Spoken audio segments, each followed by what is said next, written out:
Biden menangkan Pilpres kemudian menjabat, maka angka COVID menurun drastis di Amerika. Sekarang terbukti. Kemarin bahkan Nancy Pelosi, ketua DPR-nya Amerika, pidato sejak awal kedatangannya sampai selesai rapat tanpa masker sama sekali. Pejabat Amerika sudah tidak bermasker. Mirip dengan apa yang Trump CS lakukan dulu. Trump mengatakan semua ini ulah globalis cabal di belakang Partai Demokrat yang ingin membuat dunia selalu dalam keadaan berperang. COVID adalah political tools yang mudah ditaklukkan kalau taat pada globalis. Kalau tidak taat pada globalis, negara tersebut akan lama COVID-nya. Lalu sekarang terbukti COVID mulai berkurang cepat sekali di Amerika. Seperti kata Trump, benarlah globalis ingin selalu membuat dunia tidak damai. The real dark feather adalah globalis ini. Ingin selalu perang dan ingin berkuasa mutlak. Buktinya baru saja Amerika serang lagi dengan kekuatan penuh tentara pro-Iran. Artinya begitu Demokrat berkuasa, globalis di belakangnya, perang berkelanjutan, dan milisi Suriah tersebut di Suriah yang selama ini berkurang bedil-bedilannya, perangnya berkurang. Negara Arab yang damai dengan Israel juga mendadak menjadi senewan karena Timur Tengah yang hampir damai mendadak memanas lagi. Arab Saudi berteriak paling kencang sekarang protes ke Biden. Benarlah, begitu Biden, Demokrat, globalis berkuasa, perang mulai lagi. Dan ini sebenarnya yang dulu oleh Trump berusaha digagalkan. Ingat, bukan Biden ya, globalis di belakangnya yang menentukan semua ini, termasuk globalis di belakangnya Tiongkok. Patriotik nasionalis menjadi dianggap gerakan rebel di dunia ini. Kaum patriotik nasionalis menjadi terlihat anak nakal ketika mementingkan negara dan bangsanya sendiri terlebih dahulu. Kalau mengandaikan pakai film Star Wars, maka Darth Vader adalah globalis, di mana para Jedi yang nasionalis patriotis harus bersembunyi di planet-planet tak berpenghuni karena dikejar-kejar oleh tentara Stormtrooper-nya Darth Vader. Itulah kaum nasionalis saat ini, di mana ketika Trump sudah tidak berkuasa lagi, globalis semakin menjadi-jadi karena tidak ada orang gila lagi yang menghalangi mereka. Indonesia saja sudah takluk lama,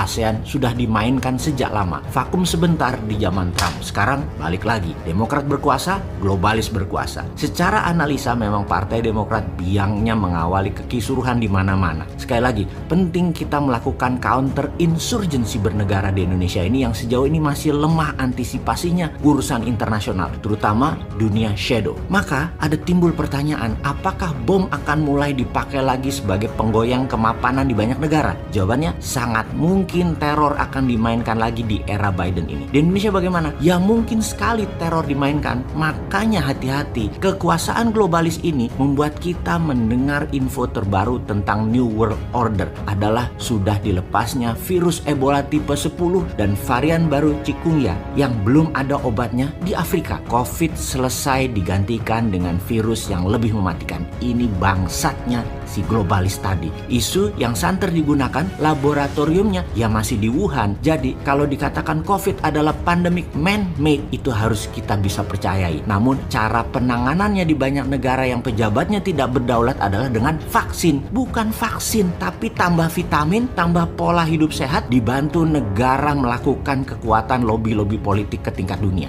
Jangan-jangan pada nggak tahu lobbynya kemana. Ya kasihan deh lu. Oke, kita buktikan kalau virus itu man-made disaster. Jarak Wuhan ke New York adalah 8.700 km. Jarak Wuhan ke Paris 8.900 km. Jarak Wuhan ke Iran 6.500 km. Wuhan ke India 3.500 km.